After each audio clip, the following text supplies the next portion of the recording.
আমি কাউকে ভোট দেওয়ায় তিনি নির্বাচিত হয়ে যদি অন্যায়, খুন, দুর্নীতি ইত্যাদি করেন, তাহলে তার দায় কি আমার উপরে বর্তাবে? অবশ্যই বর্তাবে, অবশ্যই বর্তাবে। ভোট দেওয়া মানে কি? মতামত দেওয়া, তাই না? অভিমত দেওয়া।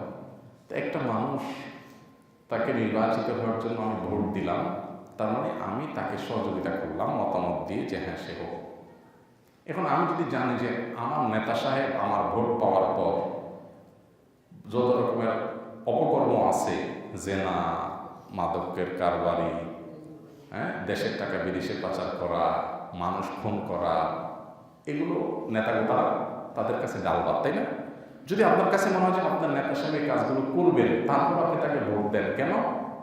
আপনার দলীয় আনুগত্য, গোষ্ঠীগত আনুগত্য বা বংশগত আনুগত্য, আপনার লোকজন, আপনার বন্ধু, এই জন্য। তো কিয়ামতের ময়দানে এই লোক যত অপকর্মে করবে, তার একটা ভাগ as a voter, as a সহযোগী আপনার উপরে বর্তাবে।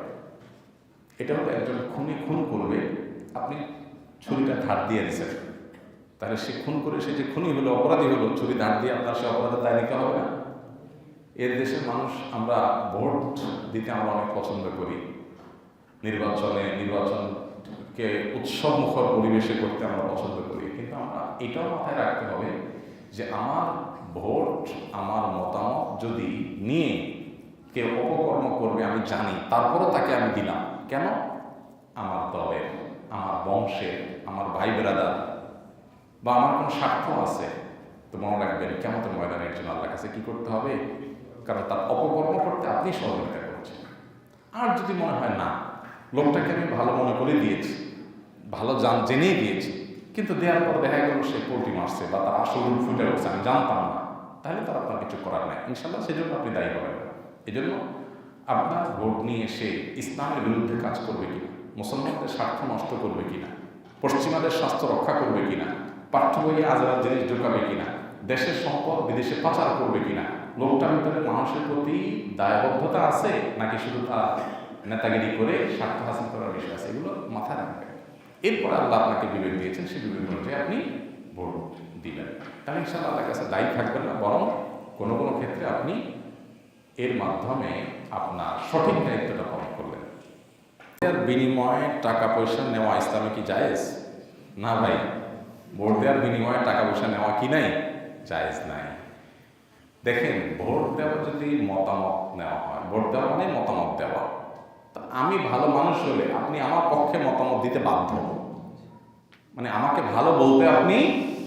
কোরআন কারীমে বিভিন্ন জায়গায় দেখবেন আল্লাহ তাআলা সত্য সাক্ষ্য দিতে বলেছেন। এটা কিন্তু সত্য সাক্ষ্য দেওয়া, অমুক ভালো, হ্যাঁ আমি বললাম সে ভালো, এটাই সত্য সাক্ষ্য দেওয়া, এটাই ভোট দেওয়া। এটা তার পাওনা, সত্যকে সত্য বলা। এখন যদি বলেন যে আপনি সত্যবাদী, বুঝলাম, কিন্তু আপনাকে সত্য বলবো আমার টাকা লাগবে মাসে, তো এর নামে ঘুষ। এর নামে কি? যে সত্য কথা বলবেন, এটার জন্য কোনো বিনিময় আপনি নিতে পারবেন না। আর যদি বলেন যে না, যে খারাপ মানুষ তাকেই আমি ভোট দেবো, ভালো বলবো, তাহলে তো শুধু টাকা নিয়ে গুনাহ করলেন না, আবার অযোগ্য লোককে যোগ্য বলে মিথ্যা সাক্ষ্য দিলেন, তাহলে মিথ্যা সাক্ষ্যের গুনাহ হলো, আবার টাকা অবৈধ লেনদেন করলেন। পরিষ্কার মতামত দিয়ে এভাবে টাকা নেওয়া জায়েজ নাই।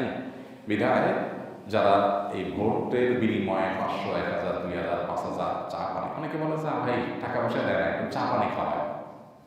আবার অনেক সময় টাকা না নিলেও মুসিবত আছে, মায়ের খাওয়ার ভয় আছে। তো মায়ের খাওয়ার ভয় হলে মায়ের খায় না, টাকা খায়। বুঝতে পারছেন যে নেতা সাহেবের টাকা না নিলে খবর আছে, তাহলে টাকা নিয়ে না খায় গরিব মানুষকে দান করে দিবেন। আল্লাহ তাআলা আমাদেরকে বাঁচার তৌফিক দান করুন। কারণ দেয়ালে পোস্টার লাগাতে অনুমতি নেওয়া কি জরুরি?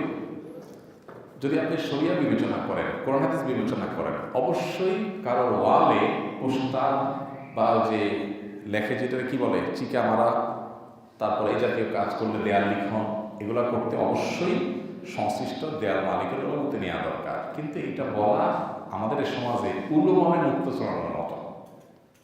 ধর্মের নামে, ইসলামের নামে আমরা কি করি, আরেকজনের ওয়ালের মধ্যে যাই লিখতেছি, সে আদৌ এটাতে রাজি কিনা আপনি জিজ্ঞেস করার প্রয়োজন মনে করতেছেন না, আছে না নাই? গণতন্ত্রের নাম দেয়া নির্বাচনী পোস্টারে গোটা সমাজটাকে আপনি শেষ করে ফেলতেছেন, অস্বাস্থ্যকর পরিবেশ করে ফেলতেছেন, আরেকজনের দেয়ালে লিখতেছেন, বাদে দিলে বরং রাতে হাত পা ভেঙে দিয়ে আসবে।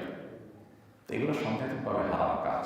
ওয়াল মালিক অনেক সময় লিখে দেয়, দেয়ালে পোস্টার লিখবেন না, ওইটার উপর দিয়ে লেখে।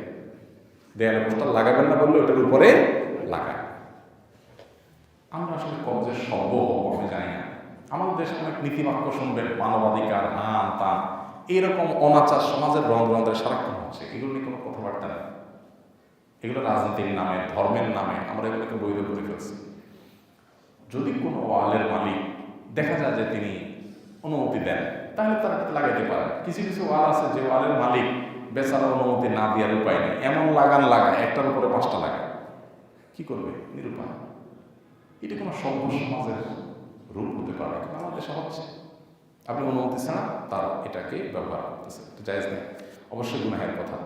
একটা জাগরণ দরকার। শব্দ সন্ত্রাস, এই যে দেয়াল লিখন, ওয়ালে পোস্টার লাগানো দিয়া যেখানে সেখানে আপনি যাতা করবেন, এগুলোর বিরুদ্ধে একটা জাগরণ দরকার। এগুলোর বিরুদ্ধে যুবকদেরকে জেগে ওঠা দরকার, যে আমরা এই অনাচারগুলো, এই অসভ্যতাগুলো হতে দিতে পারি না। কোনো সভ্য মানুষ এগুলোকে মেনে নিতে পারে না যে আপনি জবরদখল করবেন আরেকজনের ওয়াল।